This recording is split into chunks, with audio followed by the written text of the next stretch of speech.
बद्दी बरोटीवाला नालागढ़ उद्योग संघ के अध्यक्ष राजेंद्र गुलेरिया ने कहा कि केंद्रीय बजट में सरकार की कोरोना काल के दौरान उद्योगों को बढ़ावा देने के लिए जो योजनाएं चलाई थी उन्हें जारी रखा।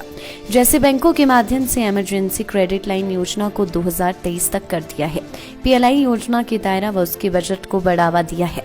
छोटे उद्योगों को बैंक पहले से 2 करोड़ रुपए का लोन बिना गारंटी के देते हैं तो बैंक इसे देने में आनाकानी करते थे। बजट में इसे मॉडिफाई किया गया। उद्योगों में तैयार होने वाला उत्पाद सुरक्षित व सस्ता एक स्थान से दूसरे स्थान तक पहुंचे, इसके लिए लॉजिस्टिक इंफ्रास्ट्रक्चर को बड़े स्तर पर बढ़ाने की घोषणा की है।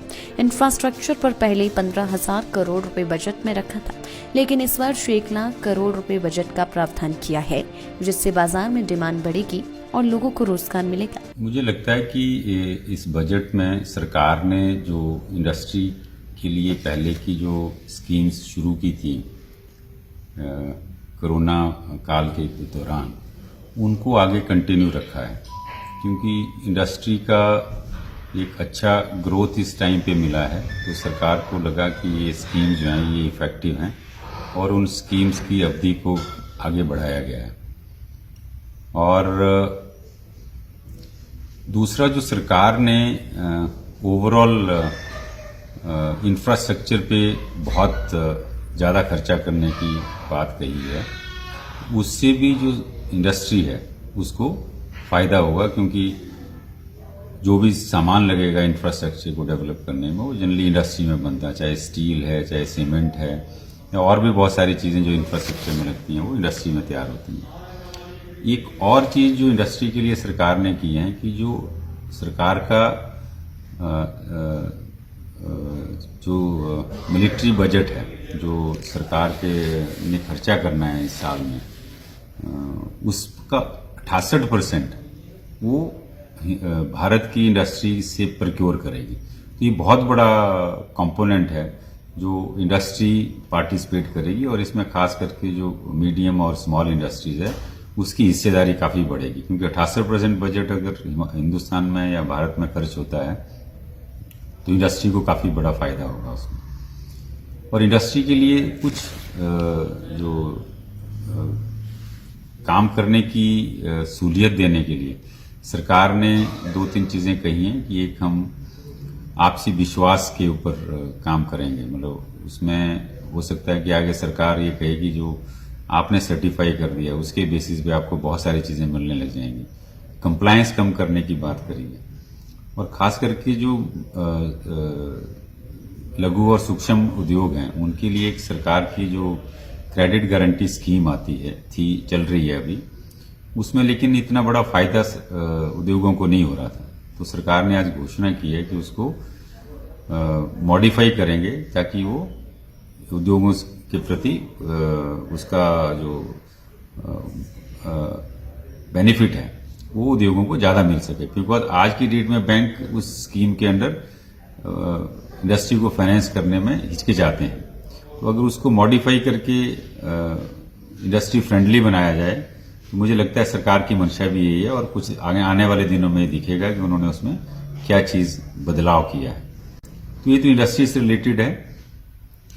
बाकी जो बजट की मैं देखता हूँ जो फ्यूचरिस्टिक बजट है, बिकॉज इसमें सरकार ने डिजिटल इंडिया पे बहुत बड़ा फोकस किया है, जिससे कि करप्शन कम होगी और डिजिटली लेन देन। आज तो ई पासपोर्ट की बात भी सरकार ने करी है कि ई पासपोर्ट इशू करेंगे। ई शिक्षा की बात करी है, जिसमें कि कुछ डेवलपमेंट करके जो आप एक जगह पे अगर वो प्रसारित हो रहा है तो स्टेट गवर्नमेंट्स लोकल भाषा में भी उस एजुकेशन प्रोग्राम को बच्चों को, जो पहली से लेकर 12वीं क्लास के बच्चों को उस मीडियम के द्वारा पढ़ाया जाएगा। क्योंकि ऑनलाइन सरकार ने ये रिकॉग्नाइज किया कि ऑनलाइन शिक्षा के हिसाब से बच्चों का जो एक्सपोजर है वो कम हो रहा है, तो इसलिए जो चैनल शुरू करेंगे उसमें काफ़ी फायदा हो सकता है बच्चों का। सरकार ने और भी बहुत सारी जैसे चीज़ें करी हैं, जैसे कि उन्होंने कहा कि प्राकृतिक खेती की जाए हिंदुस्तान में, और उसमें सरकार ने एग्रीकल्चर यूनिवर्सिटीज़ का सिलेबस चेंज करने की बात करी, जो एक बहुत अच्छी पहल है कि जो सिलेबस है वो भारत के अनुरूप बने, जो हमारे यहाँ हो सकता है और उसको कैसे शुरुआत की जाए। बिकॉज आज हम जो ग्रेजुएट निकल रहे हैं यूनिवर्सिटी से, उनको भी इस बारे में ज़्यादा नॉलेज नहीं है, तो उस सिलेबस को चेंज करने की बात करी। फिर सरकार ने ये कहा है कि 2000 अगले 25 वर्षों में जो 50% आबादी है हिंदुस्तान की, वो शहरों में रहने लग जाएगी। तो शहरीकरण किस तरह से हो, जिसमें अर्बन डेवलपमेंट की जब बात करी तो उसमें भी सरकार ने फॉरेन यूनिवर्सिटीज को इनवाइट किया है और कहा है कि बिना परमिशन के, हमें कोई उसमें उनको परमिशन लेने की ज्यादा जरूरत नहीं है, और वो अर्बन डेवलपमेंट के लिए बच्चों को ट्रेन करें। तो ये सब बातें जो हैं वो मुझे लगता है कि आने वाले दिनों में एक सेल्फ रिलायंट, जिसको हम आत्मनिर्भर भारत बोलते हैं, उसकी तरफ इसकी बहुत ज्यादा झुकाव है। जैसे सोचा जा रहा था कि ये इलेक्शन हो रहे हैं भाई 5 स्टेट्स में और बहुत सारी फ्री चीजें शायद जनता को दें वोट लेने के लिए सरकार, मुझे लगता है वो बिल्कुल सरकार ने नहीं किया।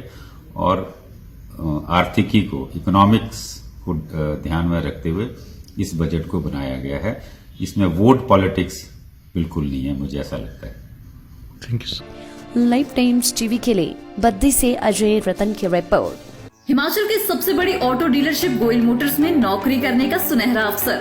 सोलन, शिमला, सिरमौर और किन्नौर में चाहिए sales executive, service executive, field executive, motor mechanic और ड्राइवर। शानदार करियर संभावनाएं व इंडस्ट्री में बेहतरीन सैलरी पैकेज।